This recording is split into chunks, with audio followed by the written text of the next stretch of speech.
बहुत साल पहले की बात है। खूबसूरत पहाड़ियों के बीच एक छोटी सी गांव बसा हुआ था, जिसका नाम था सुंदरपुर। इस गांव में सब लोग एक दूसरे से मिलजुल कर रहते थे। चारों ओर सुख और शांति फैली हुई थी। इस गांव में एक लड़का था जिसका नाम था राजू। वह अपनी माँ के साथ रहता था। राजू बहुत चंचल और मजाक करने वाला था, लेकिन उसकी सबसे बड़ी कमी थी कि वह बार बार झूठ बोलता था। उसे मजा आता था किसी को झूठ बोलकर परेशान करने में। माँ, मैं खेलने जा रहा हूँ। आज हमारे टीचर के पिताजी का देहांत हो गया, तो स्कूल की छुट्टी है। अच्छा, ठीक है, तो जाओ, लेकिन जल्दी आ जाना। जब वह छोटा था तो ये हरकतें चल जाती थीं, लेकिन जब धीरे धीरे बड़ा हुआ तो उसकी ये हरकतें सबको चुभने लगी। एक दिन जब राजू अपने खेत में काम कर रहा था, उसने सोचा कि क्यों न थोड़ा मजाक किया जाए। उसने एक पेड़ के ऊपर चढ़कर जोर जोर से चिल्लाना शुरू कर दिया, मदद करो, बाघ आ गया, बाघ आ गया, मदद करो। उसकी पुकार सुनकर सब गांव वाले दौड़कर उसके पास आए। जब उन्होंने पूछा, कहाँ गया बाघ, तो राजू हंसने लगा और बोला, हाँ, मैं तो मजाक कर रहा था। सभी लोग राजू पर गुस्सा हो गए। एक आदमी ने कहा, राजू, तुम्हें ऐसा नहीं करना चाहिए। ये बहुत बेकार चीज है। तुम खामख्वाह हमें परेशान कर रहे हो। जब सच में जरूरत होगी तब देखना, कोई तुम्हारी मदद करने नहीं आएगा। लेकिन राजू को इस बात की परवाह नहीं थी। उसने सोचा कि यह तो सिर्फ मजाक है, और कुछ दिनों बाद उसने फिर से वही किया। इस बार भी उसने चिल्लाया, बाघ बाघ, और फिर से गांव वाले दौड़कर आए। लोगों ने देखा कि राजू फिर से झूठ बोल रहा है। गांव वाले गुस्से में वहां से चले गए। ऐसे ही होता रहा और धीरे धीरे राजू पर गांव वालों का विश्वास उठने लगा। उन्होंने सोचा, यह लड़का हमेशा झूठ बोलता है, इसकी बातों पर कभी विश्वास नहीं करना चाहिए। राजू को इस बात का पता नहीं था। वह समझता था कि वह सिर्फ मजाक कर रहा है, लेकिन उसे यह नहीं पता था कि वह अपनी इज्जत खोता जा रहा है। ऐसे ही दिन गुजरते गए।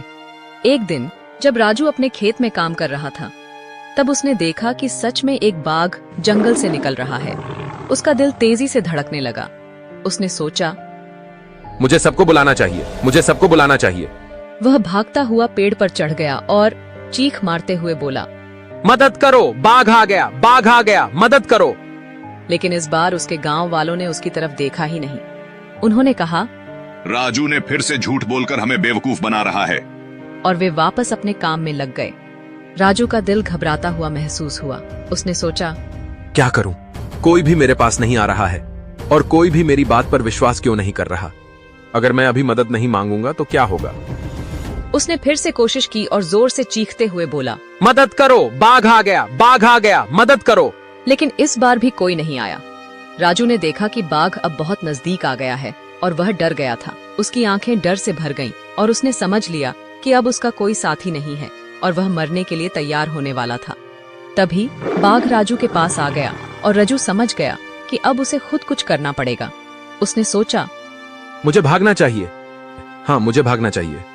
और वह गांव की तरफ भागने लगा। खेतों में भागते हुए राजू ने देखा कि बाघ उसका पीछा कर रहा है। वह गिर गया। उसका दिल तेजी से धड़क रहा था। राजू ने भगवान को याद करते हुए कहा, क्या मैं इससे बच पाऊंगा? मुझे माफ कर दो। हे भगवान, मुझे बचा लो। इस बीच में गांव के कुछ लोग जो खुद भी जंगल की तरफ जा रहे थे ने राजू की चीखें सुनी। अरे, ये कैसी आवाज है? हाँ, शायद कोई मुसीबत में पड़ा है। हमें कुछ करना पड़ेगा। चलो, वहाँ जो लोग काम कर रहे हैं उन्हें बताते हैं।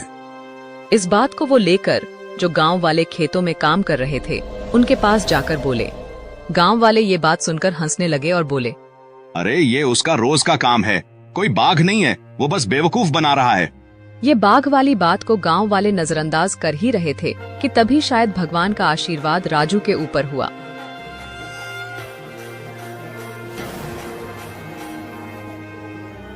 गांव वालों ने कहा, चलो आखिरी बार चलकर देख लेते हैं। अगर बाघ न हुआ तो राजू की कोई बात और नहीं सुनेंगे। ये बोलते हुए सब लोग राजू के पास चल पड़े। जब वो जाकर उस जगह पर पहुंचे तो देखा कि सच में बाघ दहाड़ते हुए राजू को खाने के लिए बढ़ रहा था। सभी लोग निडर होकर मिलकर राजू के पास गए। बाघ ने जब देखा कि बहुत लोग आ गए हैं तो उसने थोड़ा समय लिया और डर कर फिर वापस जंगल की तरफ भाग गया। राजू ने देखा कि बाघ भाग गया है और उसकी जान में जान आई। वह अपनी सारी दोस्तों को देखकर रो पड़ा और बोला, मुझे माफ कर दो। मैंने तुम सबको झूठ बोलकर बहुत परेशान किया है। आज अगर तुम सब नहीं होते तो मेरा क्या होता। सारे दोस्तों ने उसे माफ किया और उस दिन राजू ने समझा कि झूठ बोलना कभी कभी कितना खतरनाक हो सकता है। उसने अपनी गलतियों का एहसास किया और संकल्प किया कि आगे से वो कभी भी झूठ नहीं बोलेगा। राजू ने अपने दोस्तों से कहा, धन्यवाद मेरी जान बचाने के लिए। मैं वादा करता हूं कि अब कभी झूठ नहीं बोलूंगा।